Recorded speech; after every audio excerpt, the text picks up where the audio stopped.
Assalamualaikum warahmatullahi wabarakatuh. Nama saya Muhammad Khairul Iksan dan saya ingin mempresentasikan tugas besar 2 mata kuliah Bisnis Internasional. Dan pada presentasi kali ini saya menggunakan perusahaan Nestle untuk materinya.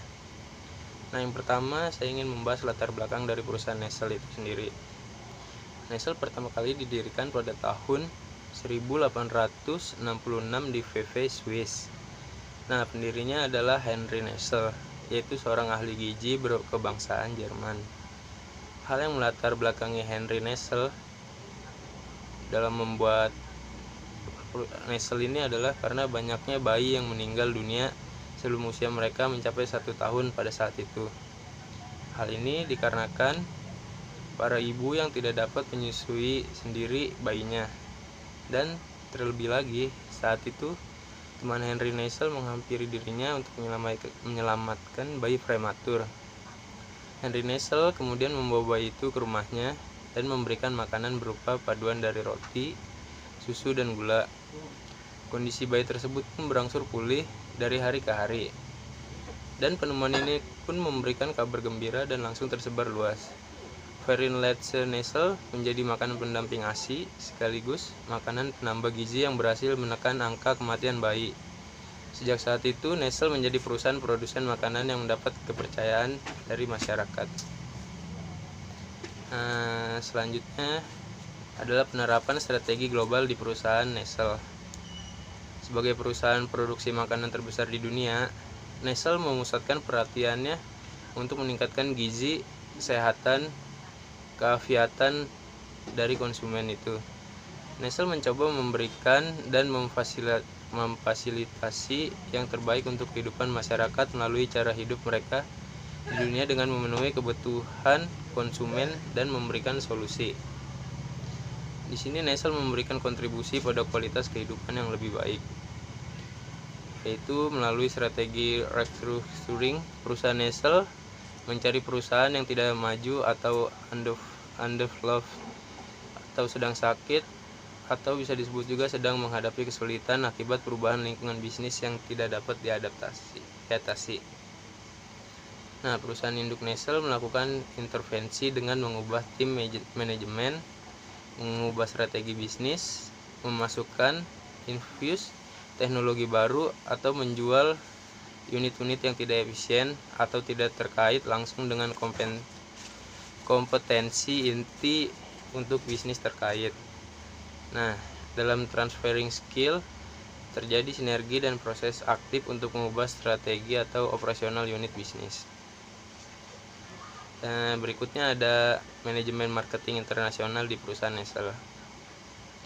Untuk memasarkan produknya agar sampai di tangan para konsumen, perusahaan Nestle itu menerapkan 4 strategi marketing internasional. Nah, yang pertama itu ada geographic segmentation. Di sini itu kayak pembagian suatu wilayah dalam beberapa bagian yang dilakukan oleh perusahaan yang bersangkutan untuk memudahkan dalam perputaran produknya. Nah, yang kedua tuh ada demographic segmentation.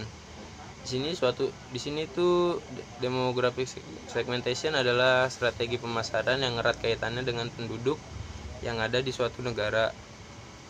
Nah, yang ketiga tuh ada mass customization.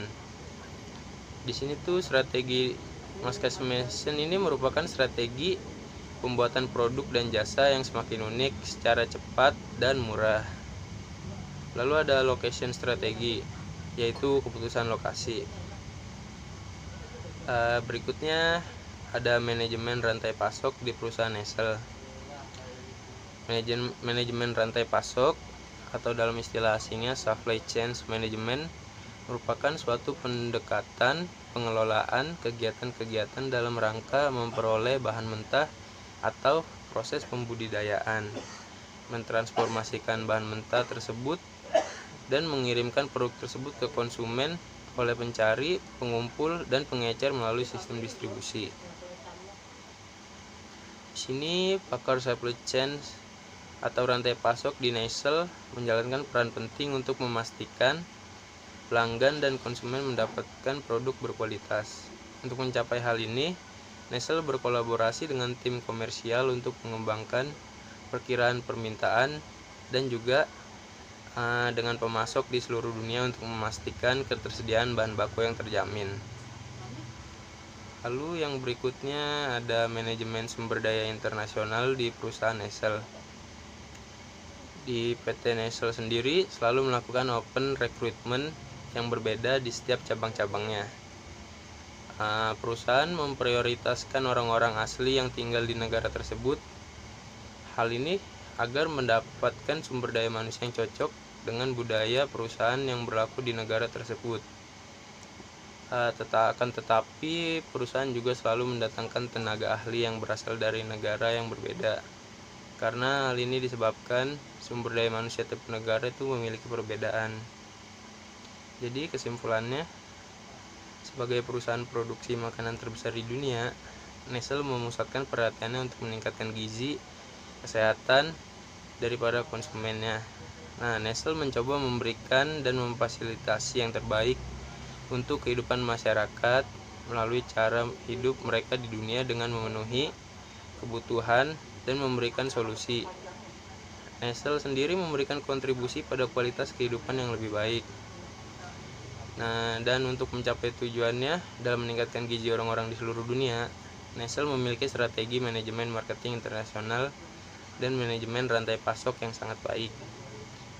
Nah, tidak lain bertujuan agar produknya dapat dipasarkan ke seluruh dunia dan sampai pada tangan konsumen. Selain itu, Nestle juga memiliki sumber daya manusia yang sangat berkualitas. Karena Nestle memberikan kesempatan kerja dengan cara melakukan open recruitment di setiap cabang-cabangnya, yaitu dengan memprioritaskan orang-orang asli yang tinggal di negara tersebut.